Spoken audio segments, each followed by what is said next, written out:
Just leave, Olivia. No need for lawyers or paperwork, Marcus said, watching me pack. Downstairs, his young girlfriend, Hannah, laughed as she rearranged our furniture, my furniture. I stayed calm as I folded my clothes. Are you sure? No legal separation, no formal divorce. Marcus leaned against the door, arms crossed. What's the point? You have your job, I have mine. Hannah and I want a fresh start. Lawyers will just make things messy. I'm Olivia Parker, 42. I thought my marriage was fine minus 15 years, a nice house, a stable life. But life has surprises, sometimes in the form of betrayal. Marcus glanced at his expensive watch, the one I bought him for our 10th anniversary. You're not in a position to demand anything. The house and cars are in my name. Your government job pays enough. You'll be fine. That government job. If only he knew. I zipped up my suitcase, taking one last look around. Hannah's perfume filled the room. Her bag was on my side of the bed. You're taking this well, Marcus said, expecting me to cry or beg. I smiled, remembering how I found out about his affair, not through text or lipstick stains, but in a much more interesting way. I've learned to pick my battles, Marcus, I said, but I'm surprised you don't want legal proof of our separation. He shrugged. Why bother? You move out, Hannah moves in. Life goes on. No paper trail. That almost made me laugh. Downstairs, Hannah was already replacing my things. She barely looked up as I walked past. I left some things in the study. I'll be back tomorrow, I said. Whatever. Just text first, Marcus replied, already focused on Hannah. I loaded my suitcase into my car and glanced back. Through the window, Marcus and Hannah were laughing, wrapped up in their new life. I pulled out my phone and sent a text. Everything ready for tomorrow. Target confirmed no legal documentation. Proceeding as planned. The reply was instant. Understood. Team briefed. 9 a.m. sharp. I took a last look at the house Marcus thought was his. He had no idea what was coming. He never questioned my job, never wondered why I handled all our finances, never noticed how his investment portfolio always did better than others. As I drove, my phone buzzed again. Additional evidence collected. Operation confirmed. Tomorrow, Marcus would finally understand what my job really was. He would learn that his wife, the woman he betrayed, was actually protecting him all these years. But not anymore. At exactly 9 a.m., Justice would arrive at his door, wearing a bulletproof vest and carrying a federal warrant. The next morning, I sat in an FBI surveillance van, sipping coffee while watching live camera feeds of my old house. Marcus's routine was always the same. 7:45 a.m., kitchen lights on. Hannah trying to cook his favorite breakfast. 8:15 a.m., Marcus showering, then fixing his hair. 8:45 a.m., adjusting his tie in the hallway mirror. Target is getting ready to leave, Agent Torres said. All teams in position. A chorus of voices confirmed. You okay? Torres asked. She knew this was personal for me. Better than okay, I said, watching Hannah kiss Marcus goodbye. Feels strange being on this side of the operation. For 3 years, I had gathered evidence against Marcus's investment firm. What started as a simple investigation uncovered fraud, money laundering, and serious financial crimes.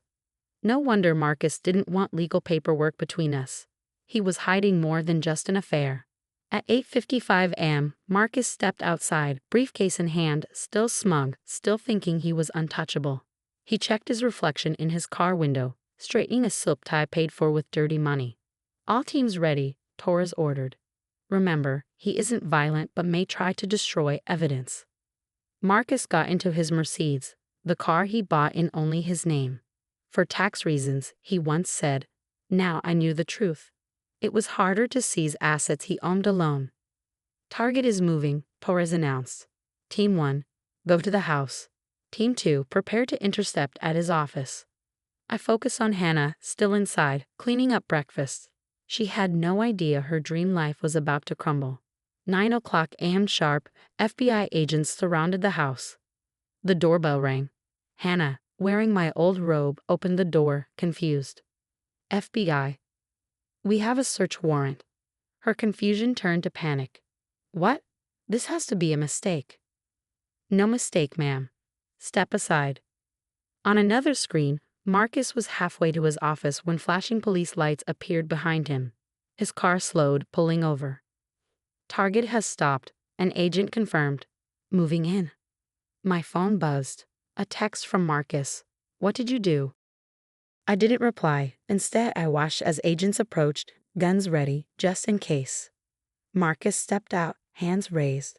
His expensive suit suddenly didn't seem so powerful. Back at the house, Hannah sat crying on the couch as agents searched every corner. They knew exactly where to look. I had given them every detail. We found the first stash, an agent reported. Hidden safe in the study. Just like Agent Parker said. I smiled. Marcus had always praised my organization skills. He never realized I was using them against him. Torres turned to me. You knew about his crimes this whole time? I nodded. Discovered them 3 years ago. Started collecting evidence immediately. He never thought I was smart enough to understand his work, so he didn't bother hiding it. And the mistress. Found out about Hannah 3 months ago. She wasn't the first, but she was the last straw. My phone buzzed again. Marcus's lawyer this time. We need to talk. Now. Of course they wanted to talk. They were just realizing the truth.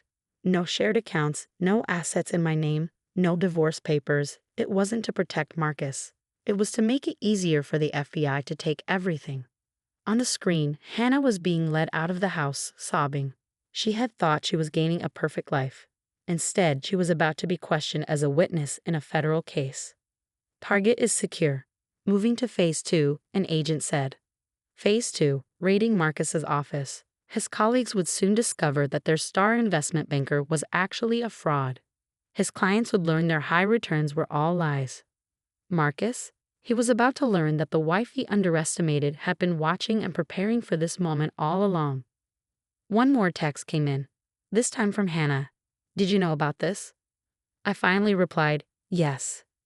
Now you know why Marcus didn't want a paper trail between us. Torres patted my shoulder. Ready to head to the office. They need you for the evidence analysis. I stood adjusting my FBI jacket. Let's go. Time to show them what a government job really looks like. 6 months later, I sat in the federal courthouse, watching Marcus enter in his orange jumpsuit. Gone was the expensive suit, the confident strut, the smug smile. The evidence I'd gathered over 3 years had proven devastating, not just for him, but for the entire firm. Hannah had turned state's witness almost immediately, desperate to avoid any charges herself. She provided additional details about conversations she'd overheard, meetings she'd witnessed, proving herself surprisingly useful to the prosecution. All rise. As the judge entered, I caught Marcus's eye. For the first time since his arrest, he looked directly at me. I saw the questions there, the confusion, the slow realization of just how completely he'd underestimated me. The sentencing was brief but impactful. 15 years, 1 for each year of our marriage. The irony wasn't lost on anyone. The judge was particularly harsh, citing Marcus's blatant disregard for his client's financial security and his persistent pattern of deception. After the proceedings, I stepped into the courthouse hallway where Agent Torres waited. 15 years, she said, handing me a coffee, plus full asset forfeiture. The restitution team has already begun returning funds to the defrauded clients. I nodded, thinking about the house. Our house, now seized and pending auction. Hannah had moved back in with her parents, her dreams of being a wealthy man's wife shattered along with her reputation. Agent Parker? I turned to find Marcus's lawyer approaching. Your ex-husband would like to speak with you, if you're willing. I considered refusing, but curiosity won out. Minutes later, I sat across from Marcus in a small conference room, guards posted outside. Why didn't you tell me? He asked immediately. All those years, you knew what I was doing. You could have warned me. I laughed softly. I did warn you, Marcus. Remember all those times I questioned your investment strategies, suggested more transparent reporting. You always dismissed me, said I couldn't understand the complexities of your work. He winced, remembering. I never thought, your government job. No, you never did think about my job, did you? Never asked what I actually did, never showed any interest. You just assumed I was some minor bureaucrat pushing papers. When did you know? About everything. 3 years ago. That big client win you celebrated. The offshore accounts. That was when I started building the case. I could have arrested you then. but I wanted to understand the full scope of the operation. He leaned back, realization dawning. And Hannah? She made my decision easier, showed me it was time to stop protecting you. A guard signaled our time was ending. As I stood to leave, Marcus spoke again, his voice smaller than I ever heard it. I'm sorry, Olivia, not just for Hannah, for everything. I paused at the door. I know, but sometimes sorry isn't enough. Outside, spring was arriving in the city. I walked with Torres to our office, where a new case waited. Life was different now, but better. No more hiding, no more pretending, no more protecting someone who'd never valued me. The team's taking me out tonight, Torres said as we reached our building. To celebrate the conviction, you should come. I smiled, checking my phone. A text from my sister about dinner plans next week, another from a friend about a weekend hiking trip. My life had expanded since Marcus's arrest, filled with people and possibilities I'd forgotten existed. Count me in, I replied. Later that evening, surrounded by colleagues who'd become friends, I raised a glass to new beginnings. Someone asked if I regretted not turning Marcus in sooner. No, I said honestly. Everything happened exactly when it needed to. And it had. Marcus's arrest had exposed not just his crimes, but a larger network of financial fraud. The case had earned me a promotion, respect from colleagues who'd worked the investigation without knowing my personal connection, and most importantly, my freedom.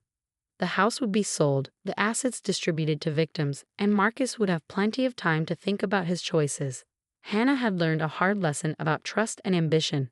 Though I heard she'd enrolled in community college, perhaps something good would come of it all. As for me, I was exactly where I needed to be. My government job had become a source of pride, my colleagues a source of strength, and my future, well, that was looking brighter than ever. Sometimes the best revenge isn't about getting even. Sometimes it's about standing back and letting justice take its course. And sometimes it's about showing everyone, including yourself, exactly who you've been all along. The next morning, I walked into my office, new case files waiting on my desk. Another financial fraud investigation, another chance to protect people from those who would exploit them. I smiled, thinking of Marcus's words, no need for legal papers. He'd been right about that, just not in the way he'd imagined. We hadn't needed divorce papers after all, federal indictments had worked just fine.